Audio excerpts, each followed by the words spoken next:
কে বলেছে আমরা কোথায় যাব? ব্রিটিশরা কি পেরেছিল ক্ষুদিরামকে দাবিয়ে রাখতে?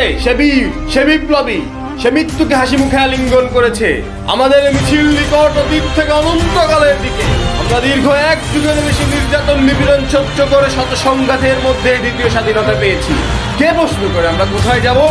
আমরা তো বলেছি আমাদের এই মিছিল নিকট অতীত থেকে অনন্তকালের দিকে। উদর অস্তরের ক্লান্তি আমাদের কোনোদিনও বিহ্বল করতে পারেনি। আমাদের গন্তব্য তো এক, আমাদের গন্তব্য তো এক সোনার তরণের দিকে, যাই ভূপৃষ্ঠে নেই। আমাদের আত্মা হু হু করে বলে ওঠে, আমাদের এক আত্মা এক প্রাণ। শহীদের চেহারার কোনো ভিন্নতা নেই। শহীদ আবু সাইদ, শহীদ মুগ্ধ, শহীদ মীর ফয়সাল, শান্ত, এরা হাজারো শহীদ, এরা সবাই এক। শহীদের চেহারার কোনো ভিন্নতা নেই। কত মায়ের রথ পৃথিবীতে পা রেখেছি শহীদ হওয়ার জন্য।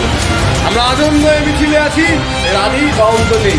আমরা জানি আমাদের ভয় দেখিয়ে শয়তান নিজেই অন্ধকারে পালিয়ে যায়। আমরা এটাও জানি শয়তান আমাদের নিজে ভয় দেখিয়ে নিজে দিল্লি পালিয়ে যায়। আমাদের এই মিছিল ভয় ও সংঘর্ষে কোনোদিন বিশ্রাম নেয়নি, নেবেও না। বাংলাদেশ জিন্দাবাদ।